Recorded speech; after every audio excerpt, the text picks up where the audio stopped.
sporting a lockdown mullet hairdo at the moment. Just trying to keep ourselves entertained. But we're doing a sea server special here because it's Easter. We're going to do one on eggs, but instead of chocolate eggs, we're actually going to do these eggs, which are mermaids' purses. And Kaylin here is going to tell you a bit about them. So over to you, Kaylin. Okay, so these are all skate and shark eggs. The big difference that people do get confused with is skate and rays. So a true skate lays eggs like these, and a ray gives birth to live young. I got that around. Yep. Okay. It's quite confusing because in Britain especially, we call a lot of the species, we call them rays, like thornback rays. They actually are true skate. They are skate. So it gets pretty muddled up, but that's the way to remember is these guys lay eggs. Yes. We start. Yep. So this is the first one, I think. Why do they lay eggs actually?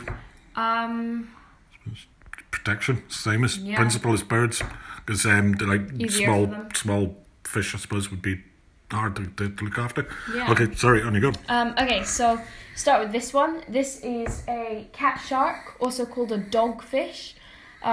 You catch dogfish around here quite a bit. You see them. They actually eat them down south. It gets called rock salmon.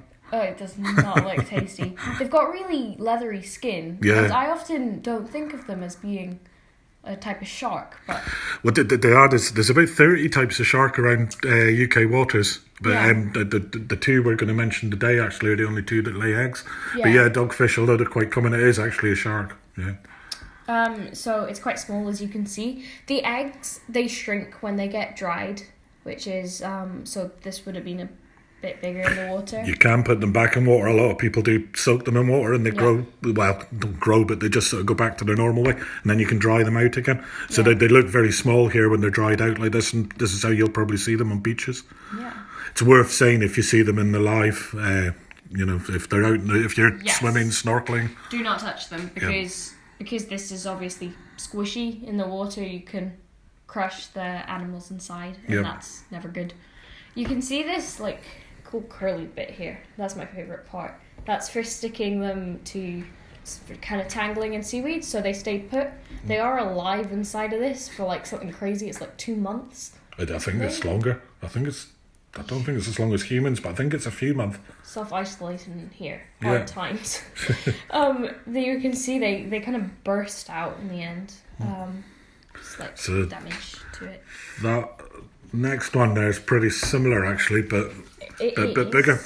Quite a lot bigger. It's got a lot more of these tangly things. You can see the size comparison. It's a size difference, yeah. This one is a nurse-hound cat shark, also called a bull huss. As you can see, size. The colour actually does change depending on the egg, I think. Is it? I think these can be darker too. I've seen darker ones. I've got a couple at home that are darker. It's that curly bit's the real giveaway though. These, you can see this one's only got a few. I think they just broke off. Oh yeah. Maybe. Yeah. That one's a really good example though. Yes, in this one you can see where it's kind of burst out here as well. Yeah. So again, a nurse hound, it is a shark as well. It's another of the British shark species. Cool. Yeah. And moving on to these ones, which are slightly different shaped. Slightly less confident with these ones. But these, they're very dried and very damaged. That one we just found today when we were down out for a walk. Just down now. This one is a thornback. I think so, just based on where we are. Thornback are quite common around the Ullapool way. Although there's cuckoo ray as well. And without the horns and that's the horns are the sort of giveaway. They're different lengths, and I'm doing hand puppets again. It's the horn bits are the bits that do give it away. These ones are quite damaged, so we're thinking thornback or possibly cuckoo with that one that's larger, but we're not 100% confident. So if anyone out there is an expert, cracking yolks, they can maybe let us know. We do get corrected on other stuff, so do let us know. It's always good to learn more. Yes. But they're quite cool. So they're more squarer than the shark ones. So you do see them about. You can see the comparison to the catfish. Yeah, cat shark. Cat shark, that's it. Cool. And this one's a bit of a beast. It's massive. You can see this fit inside it very Good, easily. yeah. This And again, that's dried, so one, it's yeah, small. so get bigger in water. It's got quite a different texture. This one as well. It's almost more like wood. Yeah. You could mistake that easily for a bit of driftwood. And what is it? Is that some other eggs dried onto it? Is it? I think so. Yeah. I don't really know what that is. It looks Worms.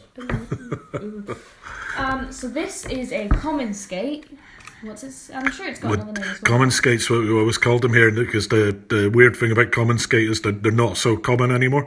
No, they're quite. It's actually a flapper skate. You might know it as, and they're huge. Yes. They were, like I was saying, used to be very common here. We used to have angling competitions in Ullapool. People would come from all around the world and they'd get 100-pounders, sometimes 200-pounders. There was a world record held out off Ullapool for many years for a line caught one. But sadly, they got critically endangered. So they're sort of protected, and I think it's everywhere. They're protected. You're not supposed to land them. Although I've been hearing reports of more and more sightings locally from divers and fishermen. So hopefully making a recovery. Yeah. But very big, that one though. Flapper skate too, they live a long time. That's part of the reason they are endangered. 50 to 150 years old, isn't it? I think up to 100, 50 to 100, is it? Yeah, they're old anyway. And to just see some. So. That's a selection there. What about, do you remember where you can go to find out more? You can go to sharktrust.org. They actually run the Great Egg Hunt. Egg case hunt. Egg case hunt, yep, that's right. Hunt, yeah. Which, and you can report sightings and whatnot. Yep. Yeah, you can log them online. In fact, they'd be really useful. I think they've got about 250,000 entries so far around Britain. But it's really important in trying to identify where the species are, where they're breeding and how they're doing. Yeah. So if you do get one and you want to find more. And it's good fun too if you get down on the beach, watch out for these. So mermaids purses, where's that? What are they called? Actually, nurdles, the plastic nurdles, they're getting nicknamed these days as mermaids' tears, which I thought was quite a, not a funny one, but it's quite a good one.